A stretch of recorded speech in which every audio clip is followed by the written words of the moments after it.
First class isn't for people like you, ma'am. You need to move to the back where you belong. The words hung in the cabin air like poison gas. Every passenger within earshot turning to stare at the unfolding confrontation. Dr. Amara Washington looked up from her federal transportation policy briefing notes, her calm brown eyes meeting the steely blue gaze of Captain Blake Harrison, whose platinum blonde buzz cut caught the overhead lighting as he loomed over her seat. What he didn't know, what none of them could possibly imagine, was that the quiet woman in the navy blazer held more power over commercial aviation than anyone else on that aircraft. And in the next few minutes, his world would collapse with the force of a controlled demolition. The morning sun streamed through the floor-to-ceiling windows of JFK Terminal 2 as Dr. Amara Washington made her way through the bustling concourse, her leather briefcase containing documents that could reshape airline policies across the nation. At 45, she possessed the kind of understated elegance that made people look twice without quite understanding why her natural hair pulled back in a neat bun, her simple navy blazer and matching slacks suggesting professional competence rather than the federal authority she wielded daily. She moved with the measured pace of someone accustomed to being the smartest person in most rooms, her phone pressed to her ear as she navigated through clusters of travelers, dragging oversized luggage and juggling coffee cups. Tom. I need you to understand that the Morrison case isn't just about one incident, she said quietly into her phone, pausing near Gate B14 where Flight 447 to Los Angeles was preparing for boarding. We're looking at a pattern of behavior that suggests widespread cultural problems in commercial aviation, and this summit presentation needs to address the enforcement mechanisms we have at our disposal. She listened intently to her chief of staff's response, nodding as passengers began forming lines near the gate agent's podium, their conversations creating a low hum of anticipation and travel anxiety. Her briefcase contained months of research into discrimination complaints filed against major airlines, statistical analyses that painted a troubling picture of how certain passengers were treated differently based on factors that should never influence service quality. Today's keynote address at the National Transportation Safety Summit would present these findings to industry leaders, federal regulators, and advocacy groups who had the power to implement change. But first, she needed to reach Los Angeles without any complications that might delay her arrival or affect her preparation time. The data is undeniable. She continued checking her boarding pass for her seat assignment while observing the gate area dynamics, noting how airline employees interacted with different types of passengers. Flight crews have been trained to see certain passengers as problems before any actual problems occur, and that preconditional bias creates situations where legitimate complaints get dismissed as difficult behavior. She ended the call as the gate agent announced the beginning of boarding procedures, her mind already shifting from policy analysis to the practical matter of getting across the country efficiently. The first-class boarding announcement brought her to the front of the line where she presented her ticket with the kind of quiet confidence that came from years of federal service. Her government credentials safely tucked in her briefcase alongside presentations that would challenge the very industry she was about to entrust with her safety. Gate B14 buzzed with the controlled chaos typical of Saturday morning departures. Business travelers checking their phones anxiously while families wrestled with car seats and diaper bags. Everyone focused on reaching their destinations without really considering the complex web of regulations and oversight that made commercial aviation possible. As she walked down the jet bridge toward the aircraft door, Amara reviewed her mental notes for the summit presentation, particularly the section addressing how cultural change in large organizations required both external pressure and internal commitment to transformation. The irony wasn't lost on her that she was flying on one of the airlines her office had been investigating, but Morrison Airlines had shown some positive indicators in their recent compliance reports, suggesting they might be genuinely committed to addressing discriminatory practices rather than simply avoiding federal penalties. The flight attendant at the aircraft door smiled warmly as she welcomed passengers aboard, her professional demeanor suggesting the kind of customer service training that Amara's office had been recommending industry-wide. "Good morning. Welcome to Morrison Airlines Flight 447, the young woman said, checking boarding passes with efficient courtesy. "We'll be departing on time this morning, and the captain estimates a smooth 5-hour flight to Los Angeles." Captain Blake Harrison stood in the cockpit doorway, his platinum blonde hair catching the cabin lighting as he surveyed his domain with the territorial satisfaction of a man who had commanded commercial aircraft for 25 years without anyone seriously challenging his authority. At 52, he possessed the kind of rigid military bearing that suggested discipline and competence to passengers who glimpsed him during boarding, but his pale blue eyes held a coldness that his subordinates had learned to recognize as a warning sign that someone was about to experience his particular interpretation of aviation hierarchy.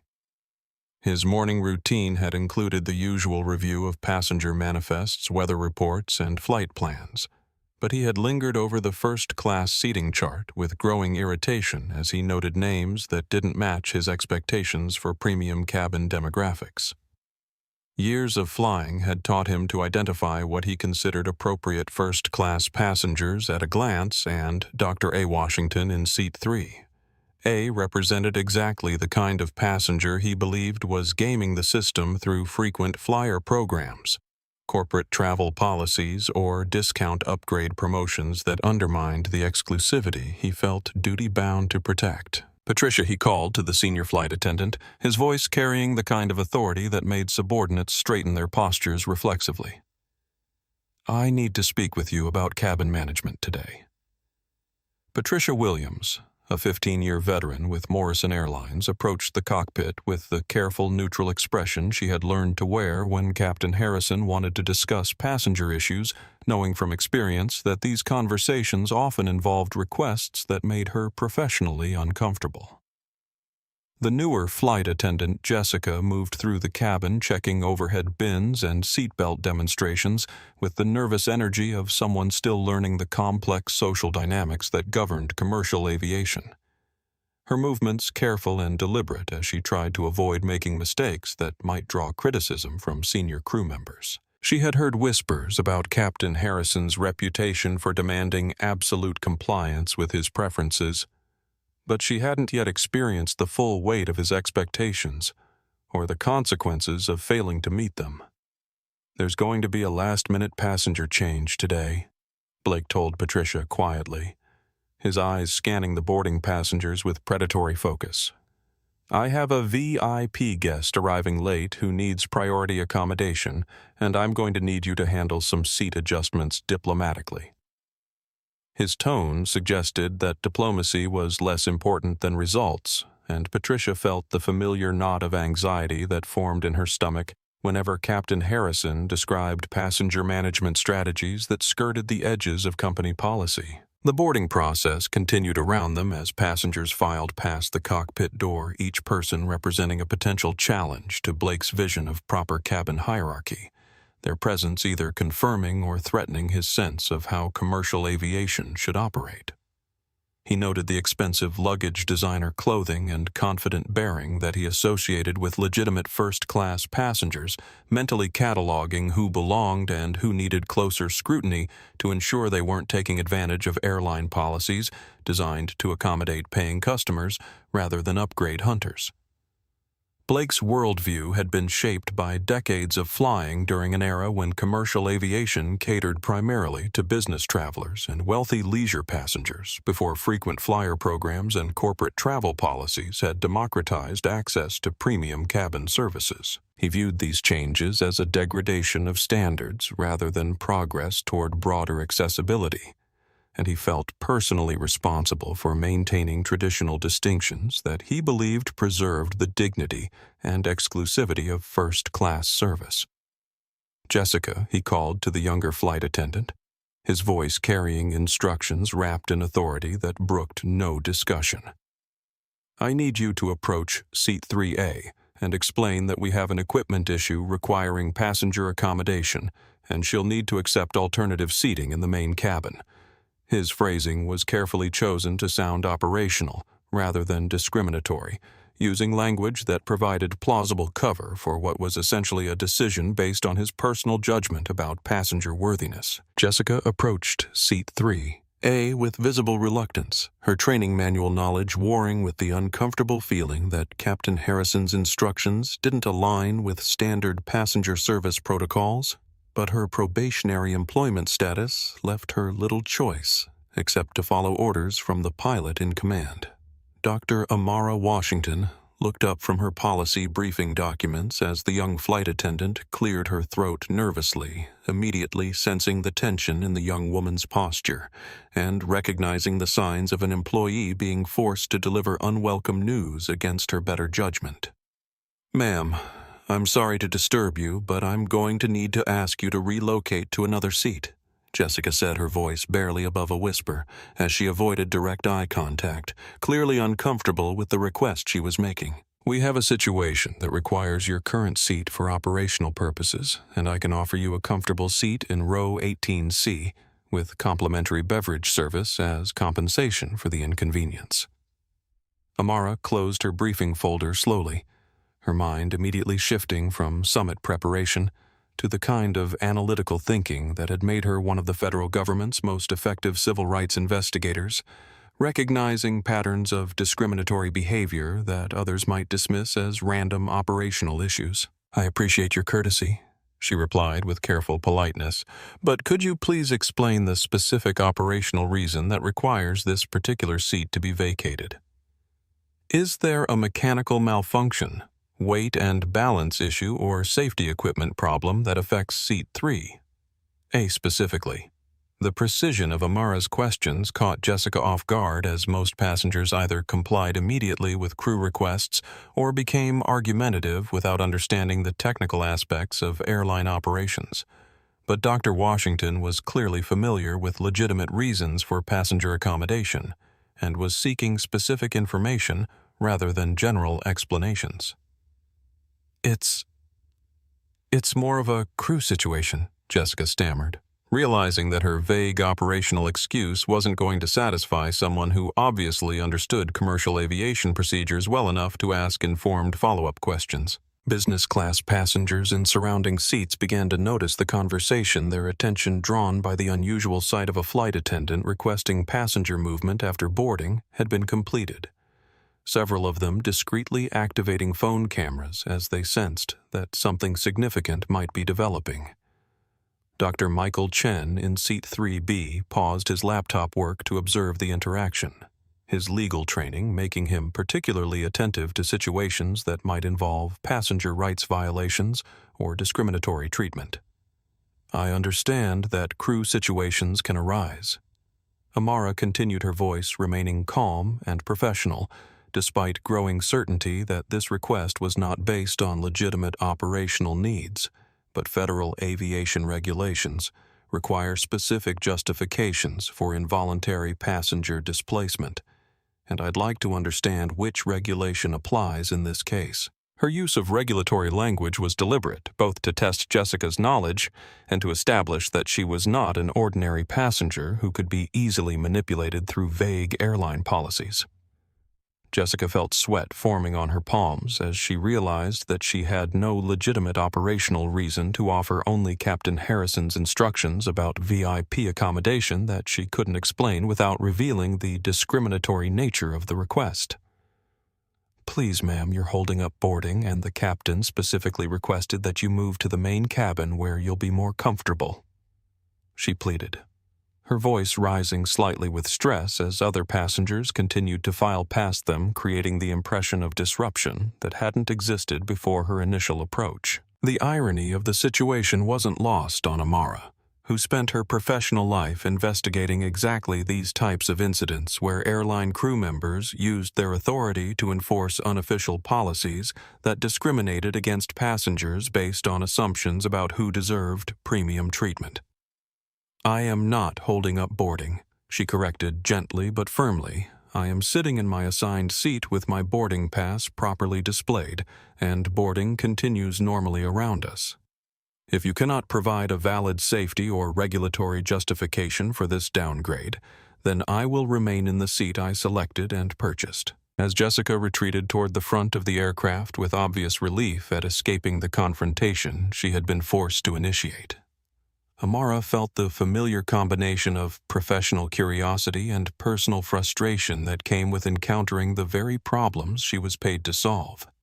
Knowing that her next few hours would be far more eventful than the quiet flight she had hoped to enjoy while preparing for her summit presentation. Captain Blake Harrison emerged from the cockpit like a general surveying a battlefield, his platinum blonde hair gleaming under the cabin lights as he moved with deliberate military precision toward the source of what he perceived as insubordination, challenging his absolute authority over the aircraft and its passengers. His pale blue eyes fixed on Dr. Amara Washington, with the cold calculation of someone accustomed to resolving conflicts through intimidation rather than negotiation. His presence immediately transforming the atmosphere around Seat 3A from professional disagreement to potential confrontation loaded with implications that extended far beyond simple passenger accommodation. "Ma'am," he said without preamble, his voice carrying the gravelly authority of someone who had commanded respect through rank rather than earning it through character. His gaze directed slightly above her head in a calculated display of dismissiveness designed to establish hierarchical dominance. "My flight attendant informs me that you are refusing to comply with crew instructions regarding seat assignment, which constitutes a violation of federal aviation safety regulations and could result in your removal from this aircraft." The accusation hit the cabin air like a physical blow, causing nearby passengers to shift uncomfortably in their seats as they witnessed what appeared to be a routine travel day, suddenly escalating into something that felt dangerous and unpredictable, their phones discreetly recording as they sensed they might be witnessing something significant. Dr. Chen, in 3B, adjusted his position to ensure his phone camera captured the interaction clearly, his legal training recognizing potential civil rights violations unfolding in real time. Amara met Blake's intimidating stare with the kind of steady composure that came from years of facing down powerful men who believed their authority placed them above accountability, her voice remaining level and professional, despite the obvious attempt to rattle her confidence through aggressive posturing. "Captain Harrison?" she said, reading his name tag with deliberate emphasis. "Your flight attendant requested that I vacate my paid assigned first-class seat in favor of a middle seat in economy class, and when I asked for the specific operational justification as required by DOT regulations, she could provide none. The justification," Blake replied, taking a step closer and invading her personal space in a classic intimidation technique, "is that I am the pilot in command of this aircraft, and I have determined that operational requirements necessitate your relocation for safety and efficiency purposes." His language was carefully chosen to sound official, while remaining vague enough to avoid specific claims that could be challenged, but his body language communicated far more aggression than his words suggested. The cabin had fallen completely silent now. Every conversation stopped as passengers and crew members alike focused their attention on the confrontation developing around Seat 3A, the tension so thick it seemed to press against everyone present like atmospheric pressure before a storm. Patricia Williams watched from the galley with growing alarm, recognizing the signs of Captain Harrison's prejudice asserting itself in ways that could create serious legal problems for Morrison Airlines and everyone involved. Captain Amara responded with the precise diction of someone familiar with regulatory language and federal enforcement procedures. Commercial passenger transportation operates under strict guidelines regarding involuntary denial of boarding and discriminatory treatment, and your claimed operational necessity appears to conflict with standard industry practices for legitimate safety requirements. Her calm recitation of regulatory framework was designed to demonstrate that she understood aviation law better than most passengers, hopefully encouraging him to reconsider his approach before escalating further. Blake's face flushed with anger as he realized that his usual intimidation tactics were proving ineffective against someone who spoke his professional language with obvious expertise, her knowledge of transportation regulations suggesting she might be more than the random passenger he had initially assumed. "Look here," he said, his voice rising as his composure began to crack.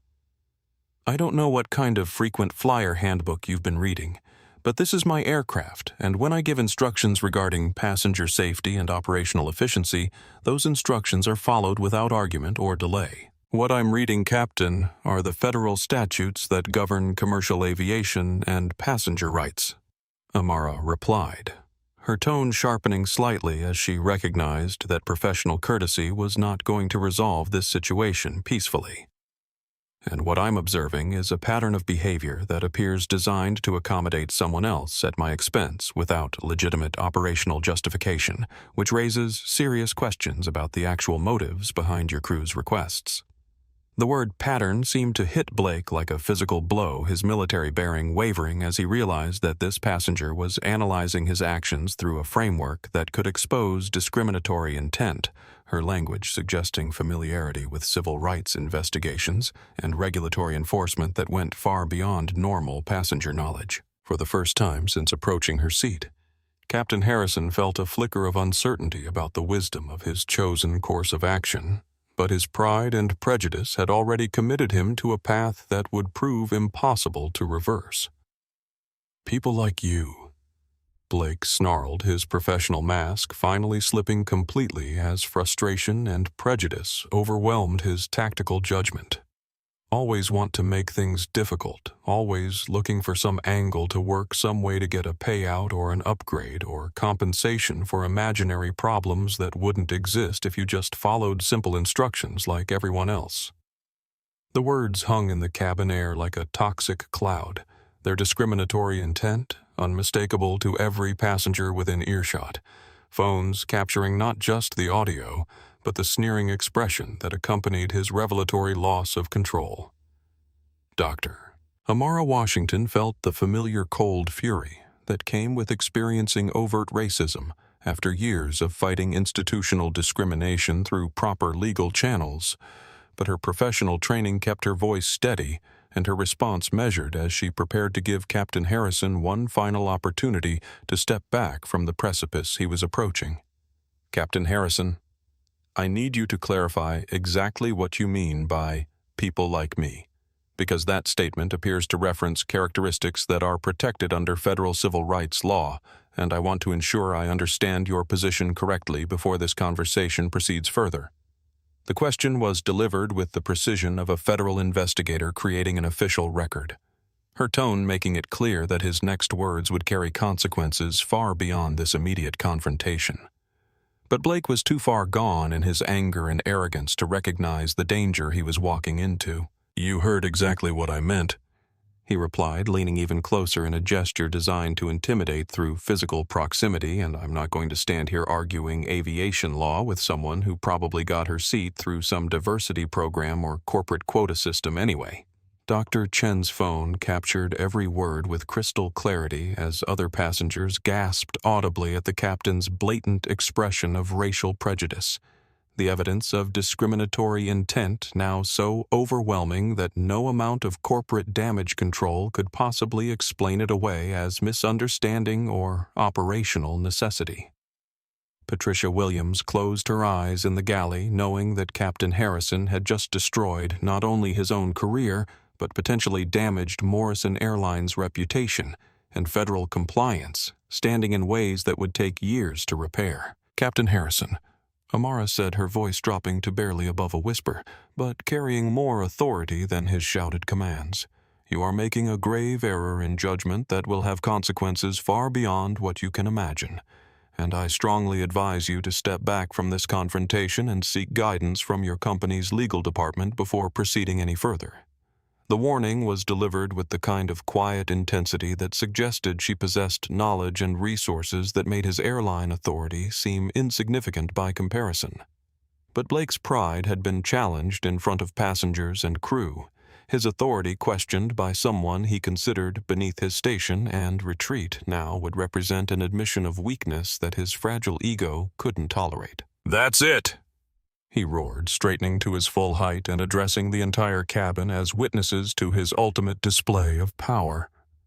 "I am giving you one final instruction as pilot in command of this aircraft.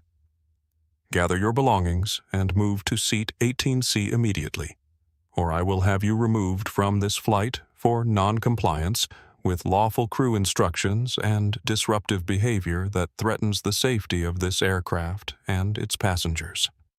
The ultimatum echoed through the silent cabin like a gunshot. Every person present understanding that they were witnessing something that would have lasting consequences for everyone involved, but particularly for the man whose prejudice and arrogance had just created legal liability that would follow him for the rest of his life. Amara gathered her briefcase slowly, not in compliance with his demand, but in preparation for the battle that she now knew was inevitable, her mind already shifting into the investigative mode that had made her one of the federal government's most effective civil rights enforcement officers.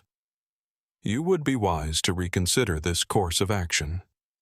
"Captain," she said, one final time, her voice carrying a warning that was part professional advice and part personal promise, because the federal government takes a very dim view of commercial airlines that discriminate against passengers based on race, and the consequences of such discrimination extend far beyond individual employees to encompass corporate liability and federal oversight that can fundamentally alter how an airline operates. But Blake had already turned away, storming back toward the cockpit to call security, convinced that he had just demonstrated decisive leadership rather than committing career suicide in front of multiple witnesses with recording devices.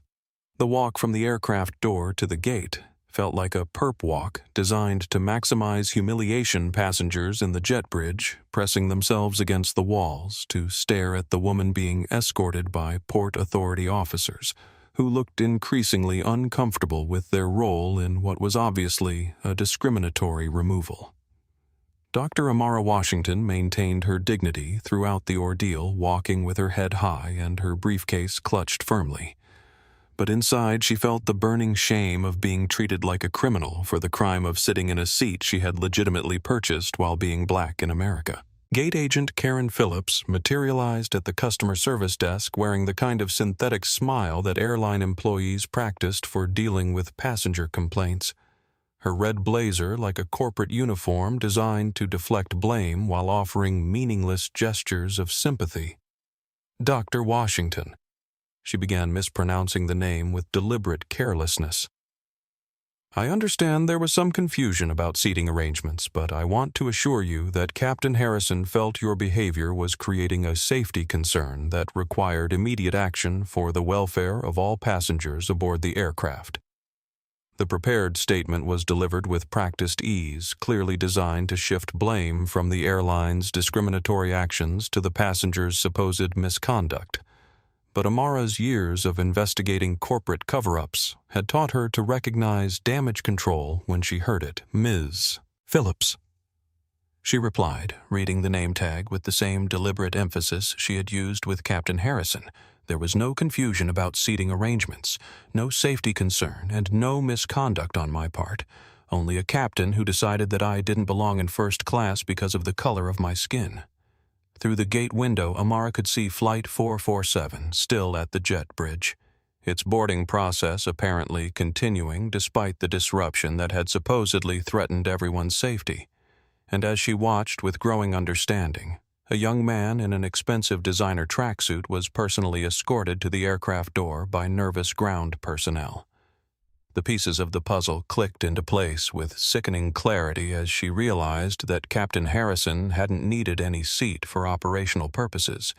He had wanted her seat specifically for someone he considered more deserving of first-class accommodation. "I'm authorized to offer you rebooking on the next available flight to Los Angeles, departing in approximately 4 hours, along with a $200 voucher for your inconvenience." Karen continued her tone, suggesting that this generous compensation should resolve any lingering concerns about the incident that had just occurred.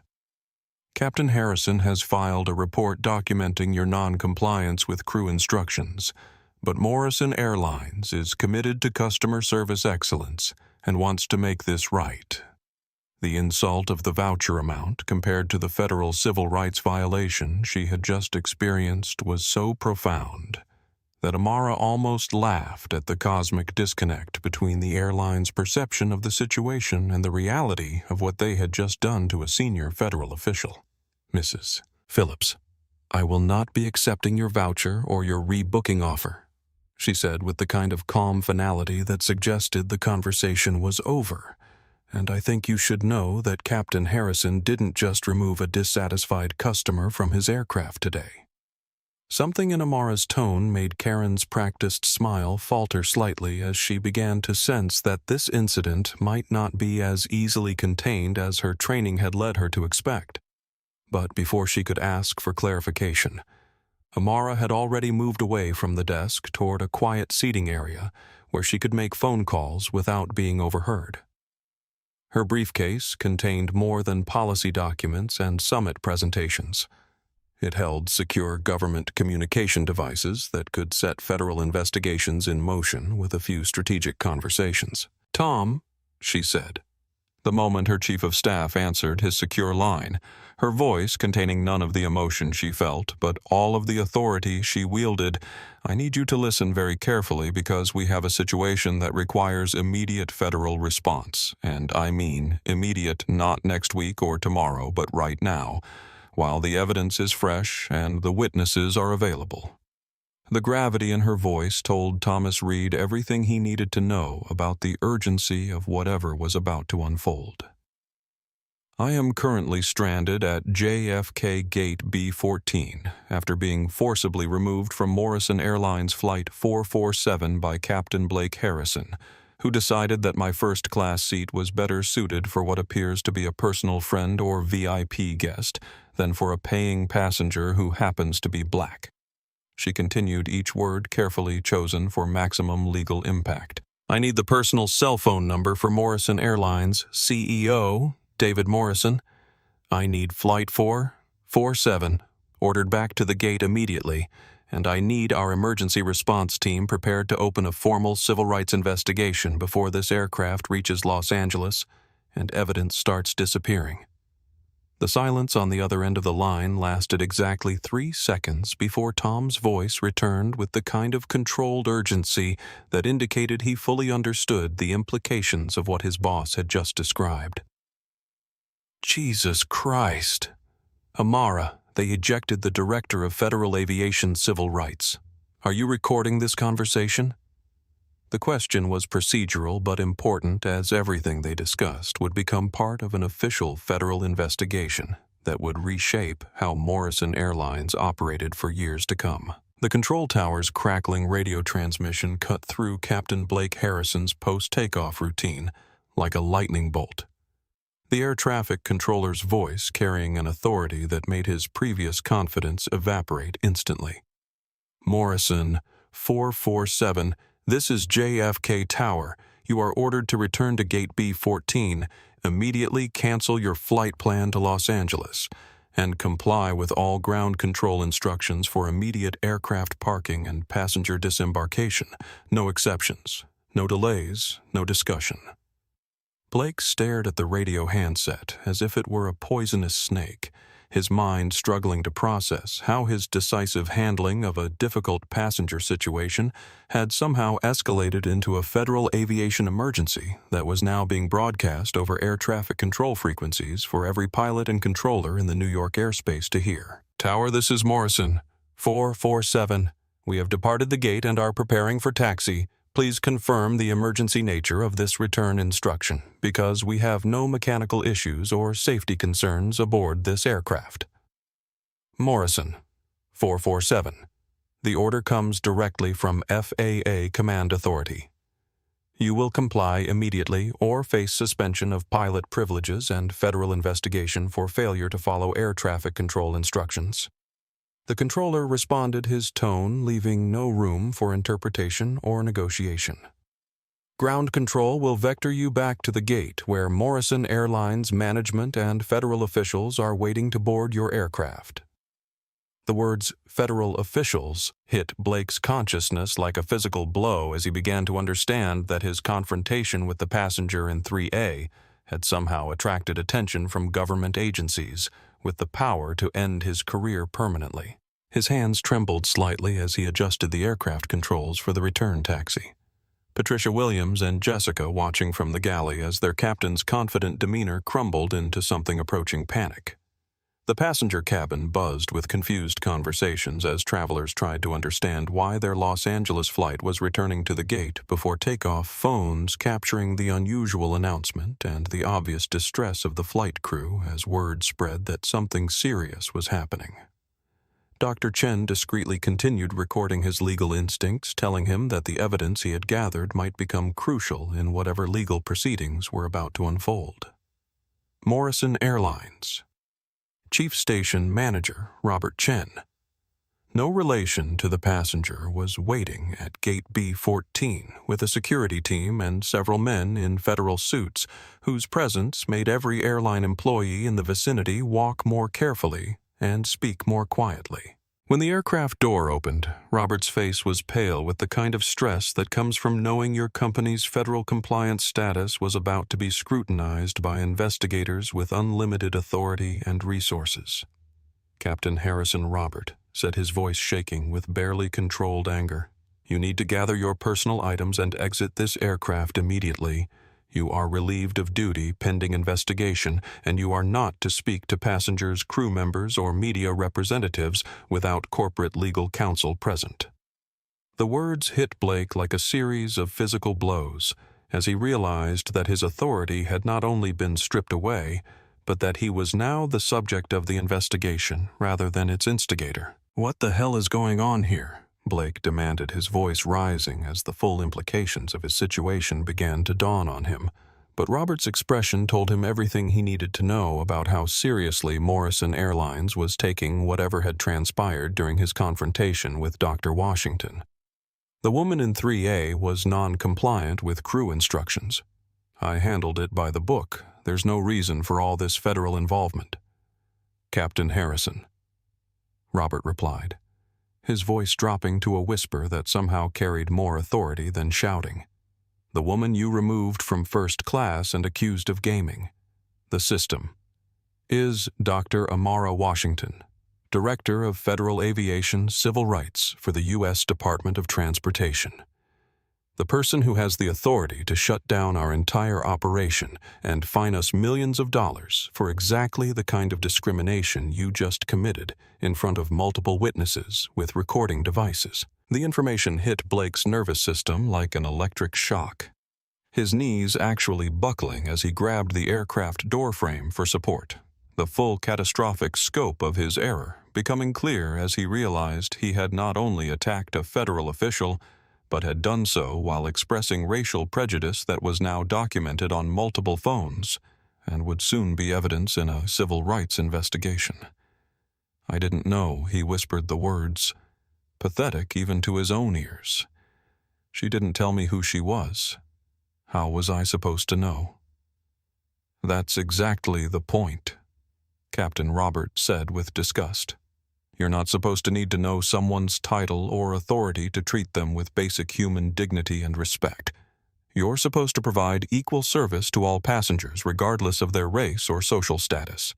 And your failure to understand that fundamental principle has just created a liability exposure that could destroy this airline." The corporate conference room at Morrison Airlines JFK headquarters hummed with the kind of tense energy that accompanies federal investigations as Dr. Amara Washington sat across from CEO David Morrison and a table full of lawyers whose expensive suits couldn't hide their obvious anxiety about the legal and financial consequences of their captain's actions.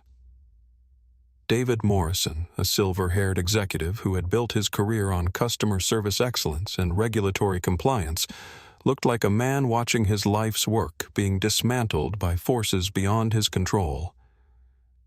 "Dr. Washington." Morrison began, his voice carrying the weight of someone who understood that every word would be scrutinized by federal investigators and potentially quoted in congressional hearings.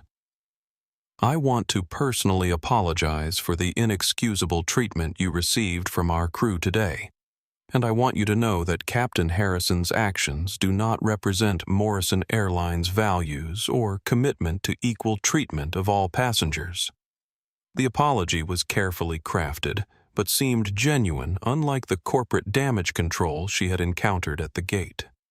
Federal investigators had already begun interviewing passengers and crew members, building a comprehensive record of the discrimination that had occurred aboard Flight 447, with Dr. Chen's video providing irrefutable evidence of Captain Harrison's prejudicial statements and intimidating behavior. Patricia Williams had provided testimony documenting a pattern of similar incidents involving Captain Harrison, revealing that the airline had received previous complaints about his treatment of minority passengers, but had failed to take corrective action. Mr. Morrison Amara replied, her voice carrying the authority of someone who held the power to reshape his entire industry.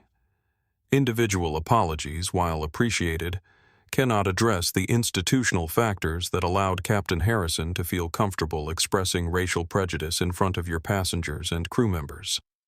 Then, using his authority to enforce that prejudice through discriminatory removal of a paying customer. Her language was precise and legal, designed to establish the framework for federal enforcement action, rather than accept personal contrition as sufficient remedy. The investigation revealed that Captain Harrison had a documented history of complaints from minority passengers, allegations that had been dismissed by airline management as passenger dissatisfaction rather than discriminatory treatment, creating a pattern of institutional indifference that enabled his behavior to escalate.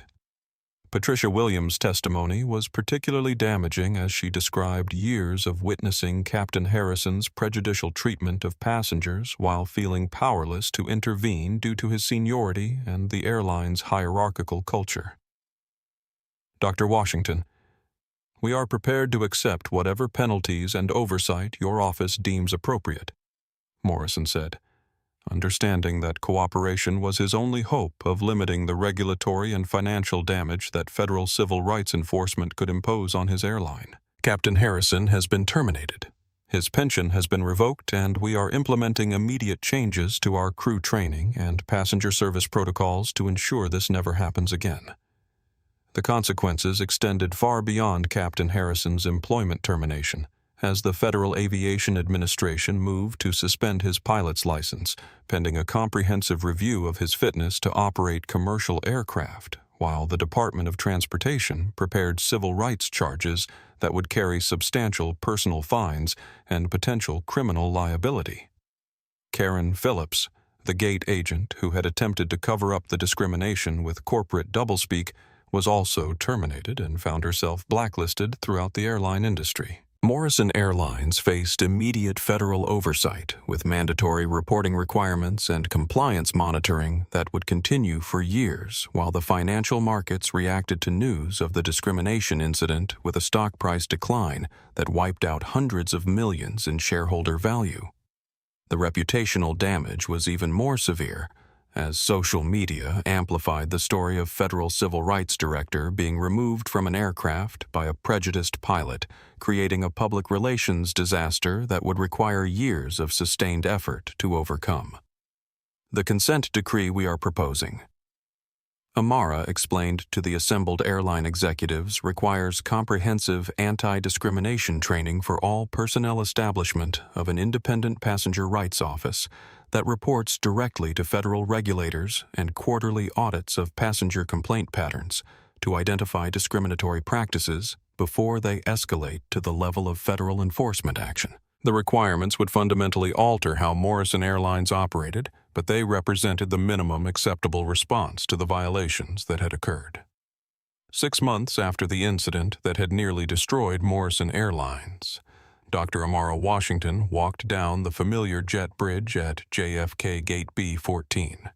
Her steps measured and purposeful as she prepared to test whether the institutional changes mandated by federal oversight had created genuine transformation or merely surface compliance designed to avoid additional penalties.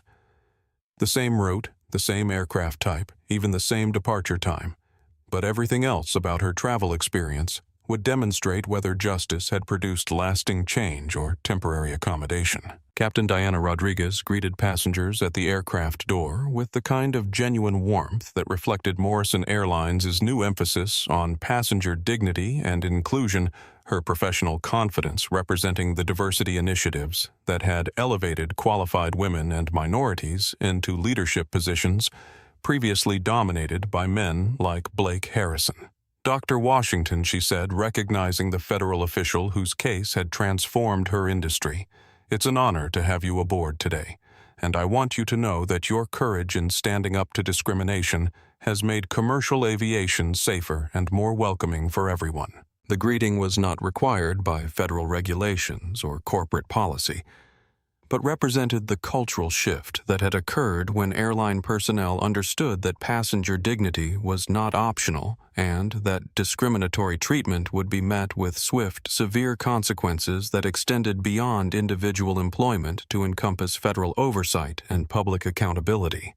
Patricia Williams, now Morrison's Director of Passenger Rights and Inclusion, moved through the cabin ensuring that every traveler received respectful treatment regardless of their race, gender, or social status. "It's good to see the changes being implemented effectively," Amara replied, settling into seat 3A with a sense of cautious optimism that the legal and regulatory framework her office had created was producing measurable improvements in passenger treatment. The seat assignment was deliberate both to test the airline's commitment to equal treatment and to demonstrate that federal officials would continue monitoring compliance long after headlines faded and public attention moved to other issues. Jessica, the young flight attendant who had been forced to deliver Captain Harrison's discriminatory instructions, now served as a trainer for new personnel, teaching them to recognize and refuse requests that violated passenger rights or federal regulations. Her experience serving as a powerful example of how institutional pressure could force good people to participate in harmful actions. Dr. Washington, "Can I get you anything to make your flight more comfortable?" she asked, her voice carrying genuine concern rather than the nervous anxiety that had characterized their previous encounter. The transformation extended beyond individual personnel changes to encompass comprehensive policy reforms that addressed the cultural factors enabling discrimination with passenger complaint procedures that bypassed airline management to report directly to federal regulators, ensuring that patterns of discriminatory treatment would be identified and addressed before they escalated to removal incidents. Morrison Airlines had become a model for industry-wide reforms that other carriers were adopting voluntarily rather than risk federal enforcement action. Blake Harrison's journey from prejudiced pilot to anti-discrimination advocate represented the kind of personal transformation that Amara had always believed was possible when people faced genuine consequences for their actions and received education rather than merely punishment. His work as an instructor in Morrison's pilot training program, teaching new aviators about unconscious bias and passenger rights, demonstrated that accountability could produce redemption when combined with genuine commitment to change. Dr. Washington Captain Rodriguez announced over the intercom as Flight 447 pushed back from Gate B14 precisely on schedule. "We want to thank you for flying Morrison Airlines today, and we want all our passengers to know that this airline is committed to treating everyone with dignity, respect, and equality throughout your travel experience." The announcement wasn't required by federal regulations, but it reflected the airline's understanding that passenger trust had to be earned continuously rather than assumed automatically. As the aircraft lifted off from JFK and climbed toward cruise altitude, Amara felt a profound sense of satisfaction that extended beyond personal vindication to encompass the broader victory of civil rights enforcement, creating tangible improvements in how institutions treated people who had historically faced discrimination. The view from Seat 3A now included not just clouds and sky, but evidence that one person's courage to demand dignity could transform entire industries, when supported by legal frameworks designed to protect everyone's equal rights. The Morrison Airlines transformation became the gold standard for the aviation industry, with passenger discrimination complaints dropping 89%, while employee reporting of discriminatory behavior increased 400% as crew members learned to protect passengers rather than enable prejudice. Doctor. Washington's federal enforcement action was adopted as a template by airlines nationwide, creating lasting change that protected millions of travelers from the kind of treatment she had experienced. Captain Blake Harrison completed 2 years of intensive bias training and diversity education before becoming Morrison's chief instructor for pilot cultural competency programs. His transformation from perpetrator to advocate, proving that genuine accountability can create positive change when people face real consequences for discriminatory actions.